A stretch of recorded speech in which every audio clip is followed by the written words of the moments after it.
അതുപോലെ തന്നെ നമുക്ക് അഭിപ്രായം പറയേണ്ടടുത്ത് നമ്മൾ ആരെയും ഭയന്ന് സ്വന്തം അഭിപ്രായം പറയാതിരിക്കരുത്. ഇനി അഭിപ്രായം ഇല്ലെങ്കിൽ നമ്മൾ അഭിപ്രായം രൂപീകരിക്കണം. ഒരു തെറ്റ് കണ്ടാലും നമ്മൾ മിണ്ടാതെ നടക്കരുത്. നമ്മളൊന്ന് മനസ്സുകൊണ്ടേലും പ്രതികരിച്ചില്ലേ പിന്നെ ആ തെറ്റ് ആവർത്തിക്കപ്പെടും. ഇപ്പോൾ പണ്ടാരോ പറഞ്ഞിട്ടുണ്ട്, പ്രതികരിക്കാത്തവരെ കൊണ്ട് ലോകം നശിക്കുമെന്ന്. പ്രതികരിക്കണം. പോസിറ്റീവായ പ്രതികരണം എപ്പോഴും സമൂഹത്തിൽ മാറ്റങ്ങളുണ്ടാക്കും. ഈ ലോകക്രമം തന്നെ ഓരോരോ തെറ്റുകളിൽ നിന്ന് മാറി മാറി വന്നത് മഹാന്മാരായിട്ടുള്ള ആളുകൾ പ്രതികരിച്ചത് കൊണ്ടാണ്. അവരുടെ വാക്കും പ്രവൃത്തിയും സമൂഹത്തെ മാറ്റിയതാണ്.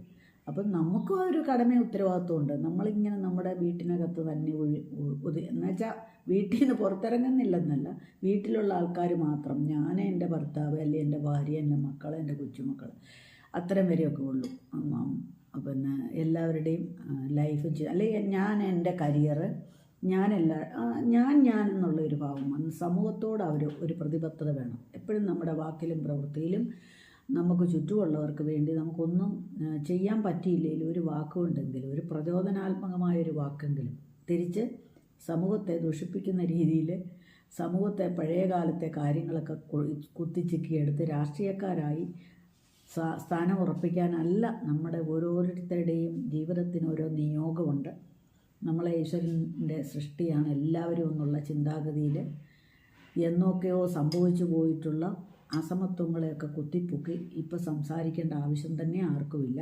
ഇന്ന് നമ്മുടെ സമൂഹത്തിലെ ഏറ്റവും ഉന്നതിയിലെത്താൻ ആർക്കും കഴിയും. ഏത് സ്ഥാനത്തും എത്താൻ പറ്റും. അവരവരുടെ കഠിന പരിശ്രമത്തിൻ്റെ ആവശ്യം മാത്രമേ ഉള്ളൂ. അപ്പോൾ നമ്മൾ നമ്മുടെ സമയം ഫലപ്രദമായിട്ട് വിനിയോഗിക്കുക. അതുപോലെ എല്ലാവരും സന്തോഷമായിട്ടിരിക്കുക, സ്വയം സന്തോഷം കണ്ടെത്തുക, നല്ല നല്ല ആഹാരമൊക്കെ ഉണ്ടാക്കി കഴിക്കുക, യാത്ര പോവുക. ഇതൊക്കെ ഉള്ളു ഇന്നത്തെ പറയാനുള്ള കാര്യം. അപ്പം നമുക്ക് ഉപ്പുമാവ് കഴിച്ചുകൊണ്ട് അങ്ങനെ മുന്നോട്ട് പോവുക.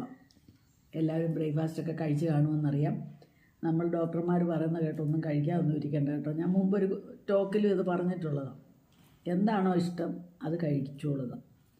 എല്ലാം ഒരു ലിമിറ്റായിരിക്കണമെന്ന് മാത്രമേ ഉള്ളൂ. അപ്പോൾ ഇന്നത്തെ ബ്രേക്ക്ഫാസ്റ്റ് ചർച്ച, ബ്രേക്ക്ഫാസ്റ്റ് കഴിച്ചുകൊണ്ട് നിർത്താം. ഉപ്പുമാവും ഏത്തപ്പഴവും. ഉപ്പുമാവും ചെറുപഴമാണ് കോമ്പറ്റീഷൻ.